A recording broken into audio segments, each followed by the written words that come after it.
మన తెలుగు ఆడియన్స్కి పొరిగింటి పుల్లకూర రుచి అనే సామెత బాగా వర్తిస్తుంది.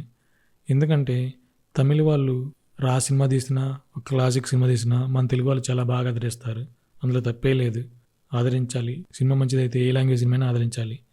కానీ మన తెలుగు వాళ్ళు మన తెలుగు సినిమాలు ఎంకరేజ్ చేయడం ఆపేస్తారు. మన తెలుగు సినిమాలు ఇంత క్లాసిక్ సినిమా వచ్చినా కానీ, సినిమా వచ్చినా కానీ ఒకసారి పట్టించుకోరు.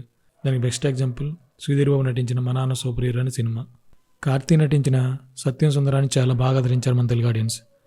కానీ అలాంటి మంచి కంటెంట్తో వచ్చిన మా నాన్న సూపర్ హీరో సినిమాని మన తెలుగు ఆడియన్స్ థియేటర్లో పెద్ద చూడని కూడా చూడలేదు. మా నాన్న సూపర్ హీరో సినిమా సత్యం సుందరం సినిమాకి ఏమాత్రం తీసిపోయే సినిమా కాదు.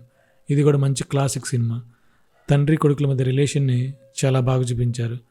మంచి ఎమోషనల్తో బిల్డ్ చేసిన ఒక క్లాసిక్ సినిమా మా నాన్న సూపర్ హీరో. తమిళ యాక్టర్స్, తమిళ డైరెక్టర్స్ చేసే సినిమాలు మనకి చాలా గొప్పగా అనిపిస్తున్నాయి. కానీ అలాంటి ఎమోషన్స్, అలాంటి కంటెంట్ ఉన్న సినిమాలు మన హీరోలు మన డైరెక్టర్ చేసినప్పుడు ఎందుకు మన ఆడియన్స్ ఆదరించలేకపోతున్నారో అర్థం కావటం లేదు.